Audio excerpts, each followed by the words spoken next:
Hi guys, me again, Jepix. For today's video guys, pupunta pala tayo ng Bulacan.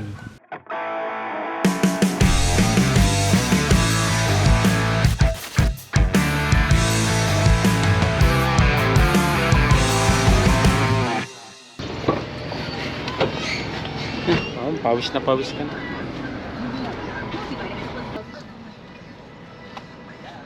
Subscribe kayo sa channel namin at mamaya panoorin niyo yung video namin.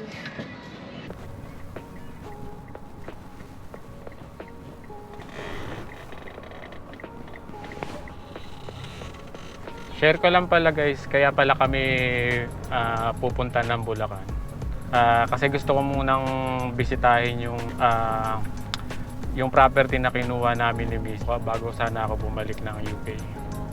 Yung bahay pala guys na kinuha namin ni Mrs. is located siya dun sa Santa Maria, Bulacan. Actually medyo nagdadalawang isip nga kami ni Mrs. na kumuha ng property nung una kasi nga may mga what if kasi sa isip namin eh. Kung maalala nyo nung nag-pandemic, marami talagang na nawalan ng trabaho. So isa ako dun sa apektado nung nakaraang pandemic, no.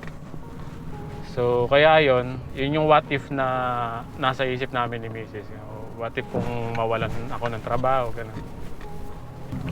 Maiba lang pala ako guys, no. Nung nakaraan may mga nagme-message kasi sa akin kung bakit di na daw ako gumagawa ng mga video. So ang rason ko kasi guys, ang hirap kasi gumawa ng content lalo na kung may trabaho ka. Kasi time consuming kasi yung pag-i-edit eh. So isa yun sa nakikita na isa yun sa mga rason ko kung bakit di ako makagawa. Tsaka ang hirap mag-isip ng mga content na pwede kong ilatag. Saka pangatlo, kinausap kasi ako nung boss ko kasi napanood niya yung videos about sa farm. So gusto niya kasi i-delete yung video na ginawa ko. So syempre dahil nalaman ko kasi na bawal pala mag-video doon kasi sa ibang farm may mga nagbi-video ganyan. So pinadelete niya sa akin yun. Kaya yun, tinigil na natin guys yung paggawa ng mga content about regarding sa farm. So ayun lang guys, yun yung reason bakit hindi na ako gumagawa ng mga video about sa farming. So mabalik tayo guys, taga Quezon City pala kami guys. So from Quezon City to Santa Maria, Bulacan, estimated travel time yan is almost 1 hour. So kung away mo NLEX, pasok ka lang ng Mindanao Ave. So ang exit mo na yan sa Bukawi na. So sa mga magko-commute, pasensya na po, wala po kasi akong ideya dun sa sakaya niya papunta dun sa Alora Heights. Siya nga pala, ang ganda ng pasok ng 2025 sa amin. So nagpapasalamat talaga ako sa Lord sa blessings na dumarating sa buhay namin. Sa tagal nating nag-a-abroad, sa awa ng Diyos, nabigyan naman tayo ng pagkakataon na makakuha ng sarili nating bahay. Kung isa kang OFW na tulad ko, tapos gusto mong magnegosyo, pero hindi ka pa ready kasi nga nagdadalawang isip ka, baka malugi, imbis na itago mo yan sa bangko, yung mga savings mo, better siguro invest mo na lang sa property. Sa bangko kasi guys, tulog talaga kasi dyan yung pera mo. At least kahit pa paano sa property na in-invest mo, after 3 years nyan guys, lalaki na yung value nyan. Unlike kung itatago mo yan sa bangko, next year yung value nyan, yung 1K mo, baka mga 700 na lang yan or 500. Para hindi ka talo sa inflation, much better i-invest mo na lang yan sa mga bagay na tumataas yung value. Isa nga pala sa mga dahilan kung bakit itong townhouse na to ang kinuha namin. Kasi nga, mura siya compare sa ibang townhouse. Sa halagang 7K monthly, may bahay ka na. Ang developer pala nito guys ay si Borland. So, kilala siyang gumagawa ng mga mura at quality na bahay. Second is yung location ng property. So, malapit kasi siya guys sa mga mall. Hindi naman totally sobrang lapit. Mabilis lang yung access. Pangatlo, yung area kasi guys, hindi pa siya ganun ka-crowded.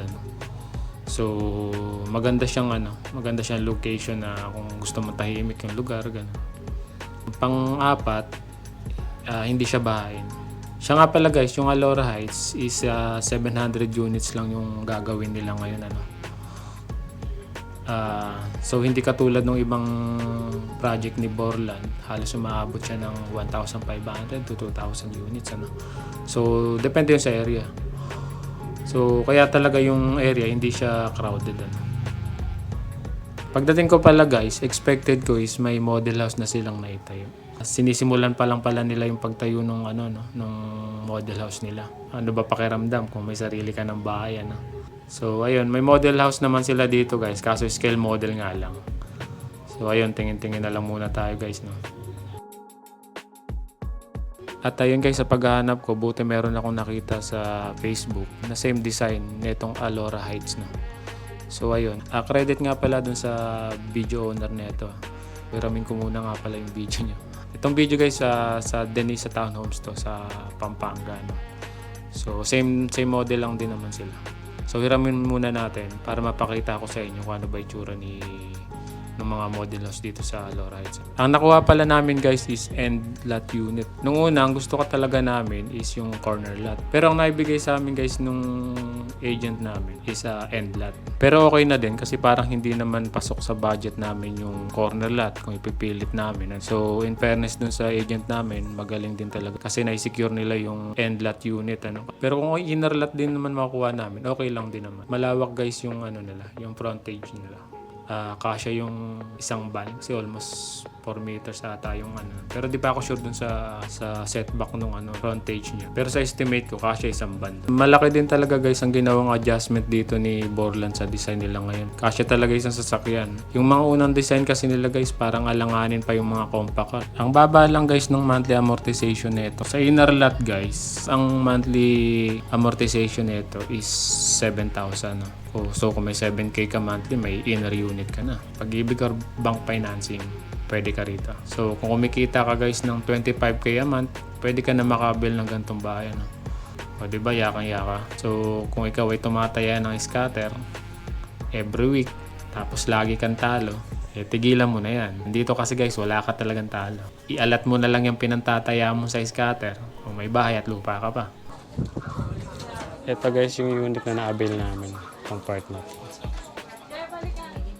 Yan, first batch kasi kami. Last update ko guys,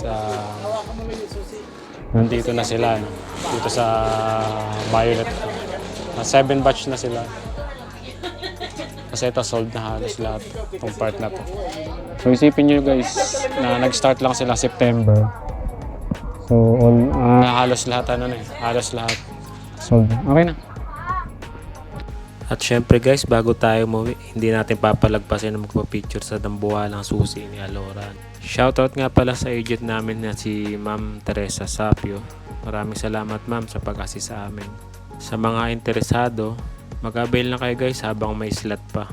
I-recommend ko guys yung agent ko kung gusto niyo mapagkakatiwalaan na agent. Kung may query kayo guys about sa mga documents na hindi nyo maintindihan, approach nyo lang guys sila. Mapapaliwanag nila sa inyo details by details. Lagay ko lang guys sa description yung link ng Facebook account nila kung gusto nyo silang kontakin.